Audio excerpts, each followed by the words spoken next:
Voilà, et nous retrouvons en direct des États-Unis André Klopfenstein. André, bonjour. Bonjour, Madame Bircher. Ah, Josiane, mais quelle surprise.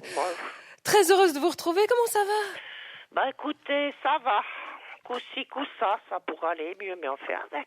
Ouais. Ouais, vous n'avez pas le moral, hein, mais pourquoi? C'est mon anniversaire.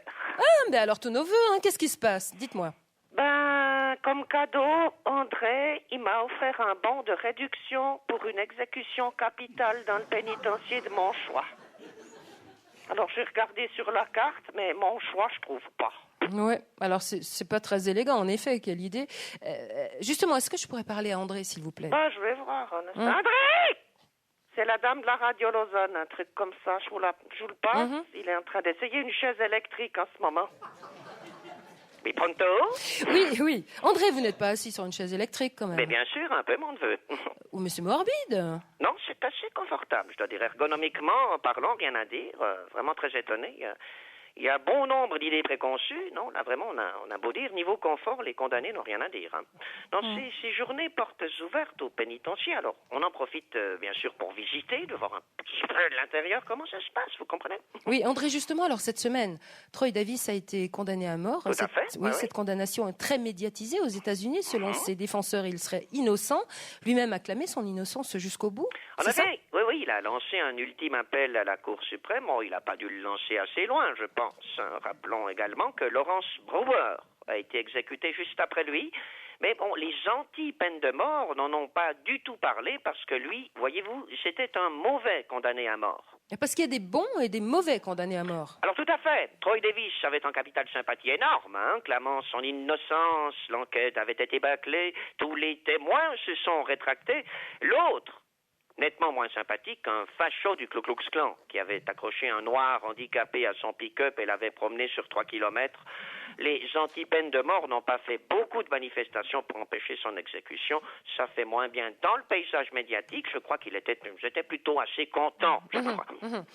André, il y a encore beaucoup à faire pour abolir la peine de mort, justement. Qu'en est-il aux États-Unis? Alors, actuellement, 38 États sur 50 pratiquent encore la peine de mort, donc 76% des États, mais on peut noter tout de même une nette amélioration.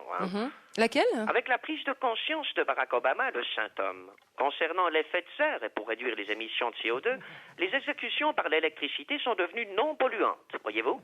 Certifiée ISO 2011, l'électricité est fabriquée par des éoliennes et des panneaux solaires disposés sur le toit de certains pénitenciers.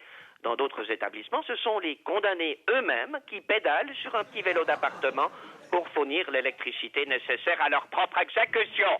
Un nouveau concept, la mort par le sport. Donc, vous pouvez le constater par vous-même. Le gouvernement américain est en nette progression dans ce domaine. Oui, les États-Unis ne sont pas les seuls à pratiquer la peine de mort. Non. La Chine, le champion de toute catégorie. Alors, tout à fait, Madame Bircher, la Chine caracole en tête maintenant avec 10 000 exécutions environ. Ça va encore, disons, c'est pas par rapport à la fin dans le monde. En deuxième position, on trouve donc l'Iran avec 97 points. Troisième, le Vietnam, 82 points. Quatrième, les États-Unis avec 65 points qui revient au classement, mais qui est talonné par la Corée du Nord avec 58 points. L'Arabie Saoudite remonte légèrement et s'éloigne de la barre. Dans le bas du tableau, on retrouve toujours l'Égypte, le Soudan, le Bélarus et la Somalie dans un mouchoir de poche qui devront se battre contre la relégation s'ils ne veulent pas jouer en Ligue B l'année prochaine. On est bien d'accord. André, une dernière question? Désolé, Madame Bircher, mais je dois laisser ma place à ce jeune noir dont la vie ne tient apparemment plus qu'à un fil et donc qui piaffe d'impatience à l'idée de retrouver Ray Charles, son idole de toujours. C'était André Klopfenstein à côté d'un bourreau, père de 2 enfants, qui va tous les dimanches à l'église adventiste de Jésus-Christ du 7e jour. Oh mais merde, panne d'électricité, alors ça c'est bien ma veine. Est-ce que quelqu'un aurait une lampe de poche, s'il vous plaît, pour la radio suisse romande, Tokyo?